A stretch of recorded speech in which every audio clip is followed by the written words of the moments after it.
Dear student, आज हम class 12 biology में बात करेंगे मेंडल के सेकंड लॉ में जो है पृथक्करण का नियम, या इसे हम कहते हैं युग्मकों की शुद्धता का नियम। पृथक्करण का नियम का मतलब, पृथक्करण का मतलब ये होता है अलग होना, यानी कि जो मेंडल ने पहला नियम दिया था उसमें सिर्फ एक ही लक्षण दिखाई दिए थे, सिर्फ लंबे। उस लक्षण को या तो कहना करेक्शन करने के लिए उसने क्या किया, उसका सेल्फिंग कराया जिसके सभी कैरेक्टर उसके अलग अलग हो गए, यानी कि पृथक हो गए। इसलिए इसे पृथक्करण का नियम कहा जाता है। पृथक्करण का नियम क्यों कहा जाता है? सिर्फ और सिर्फ सभी लक्षणों को अलग करने के लिए इसे पृथक्करण का नियम कहा जाता है। और अलग कैसे होता है? F1 पीढ़ी यानी कि प्रभाविता के नियम में प्राप्त F1 पीढ़ी के संतानों का जब हम सेल्फिंग कराते हैं या स्वपरागण कराते हैं तो अलग होता है। इसका डिफिनेशन देखिए, जब प्रभाविता के नियम में प्राप्त F1 पीढ़ी में स्वपरागण कराया जाता है, यानी कि F1 पीढ़ी कहाँ प्राप्त होगा? प्रभाविता के नियम से, जो पीछे वाले नियम में आपने पढ़ा। पीछे वाले नियम में क्या था? Capital T small T parental थे। इनमें जब क्रॉस कराया गया तो कैपिटल टी और स्मॉल टी ये प्रभावी लक्षण था क्योंकि ये लंबा था, इसलिए इसे प्रभाविता का नियम कहा गया। ये F1। अब इसी F1 पीढ़ी का स्वपरागण है, यानी कि देखिए आगे डेफिनेशन में, जब प्रभाविता के नियम में प्राप्त F1 पीढ़ी में स्वपरागण कराया जाता है तो F2 पीढ़ी में युग्मकों का जीनोटाइप अनुपात 1:2:1 यानी कि 1 संबंधित 2 संबंधित 1 का तथा फिनोटाइप अनुपात 3 संबंधित 1 का प्राप्त होता है। इसलिए इस नियम के सभी लक्षण पृथक हो जाते हैं और इसलिए हम इसे कहते हैं पृथक्करण का नियम। क्रॉस कैसे होगा ये तो आपको दिखा दिया गया है कि पेरेंटल है कैपिटल टी स्मॉल टी, इसमें क्रॉस कराया गया तो F1 पीढ़ी में कैपिटल और स्मॉल टी लंबे संतान प्राप्त हुए और यही प्रभाविता का नियम था। और इसी को आगे दिखाने के लिए उसने सेल्फिंग करा दिया। सेल्फिंग कराया तो क्या, कैपिटल टी स्मॉल टी, यहाँ पे capital T small T. Selfing का मतलब स्वपरागण, यानी कि समान लक्षण वाले के साथ परागण। तो कैपिटल टी स्मॉल टी यहाँ भी है तो इसी का लक्षण समान हो, इसलिए कैपिटल टी स्मॉल टी यहाँ दिया गया और इसमें क्रॉस कराया गया। क्रॉस होगा कैसे? क्रॉस करने के लिए बदल दे दीजिए, कैसे क्रॉस करेंगे?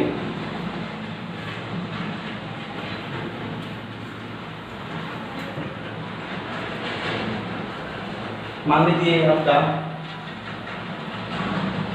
पेरेंटल है capital T small T parental है।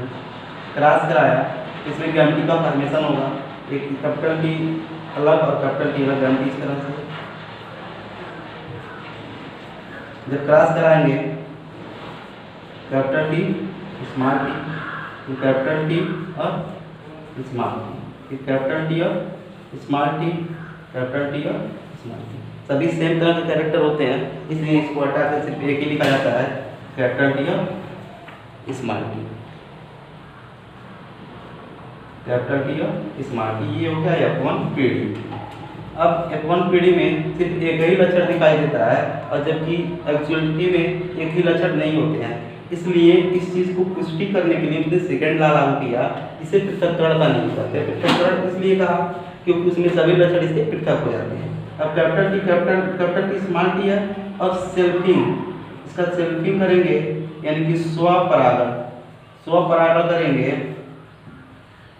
तो समान लक्षण वाले के साथ, तो कैपिटल टी स्मॉल टी और सेम कैरेक्टर होगा कैपिटल टी और स्मॉल टी। अब क्रॉस कराएंगे तो पहले वाला यहाँ कैपिटल टी, इसका कराएंगे इसे तो ये भी क्या हो जाएगा कैपिटल टी। फिर इसी कैपिटल टी का सेकेंड साइड से स्मॉल टी से कराएंगे तो कैपिटल टी और स्मॉल टी। अब स्मॉल टी से कराएंगे स्मॉल टी का कैपिटल को हम पहले लिखते हैं तो कैपिटल टी और स्मॉल टी। फिर इधर कराएंगे तो दोनों स्मॉल है, किसी की तरफ लिख सकते हैं। अब इसमें देखिए एक शुद्ध लंबा है, तो संकर लंबे और एक बाउंड है। तो अगर हम फिनोटाइप की बात करें, फिनोटाइप रेशियो की बात करें तो फिनोटाइप को हम पहले बताए थे कि बाहर से स्टडी करके हम बता सकते हैं और जीनोटाइप का इंटरनल स्टडी होता है। तो बाहर से हम देख सकते हैं तीनों लंबे होंगे। अब जब तीनों लंबे हो गए, तीनों एक तरह के हैं तो इसका मतलब 3 एक तरह के हैं। ये अकेला बच्चा जो छोटा है तो एक, तो कितना हो गया रेशियो 3:1 यानी कि 3 संबंधित 1। लेकिन अगर हम इसकी जीनेटिकली बात करें तो इसकी जीनोम यानी कि इसका जीनोटाइप अलग है, इसका जीनोटाइप अलग है, इसका इस दोनों का जीनोटाइप सेम और इसका अलग है। तो यहाँ पर देखिए जीन की बात करें तो एक ये हो गया और ये दो सेम होगा और एक अलग है। जीन की बात करें तो 1 2 और 1, तो जीनोटाइप रेशियो क्या होगा 1 2 1, यानी कि 1:2:1। इसके क्रॉस को हम स्क्वायर बॉक्स के रूप में भी लिख सकते हैं।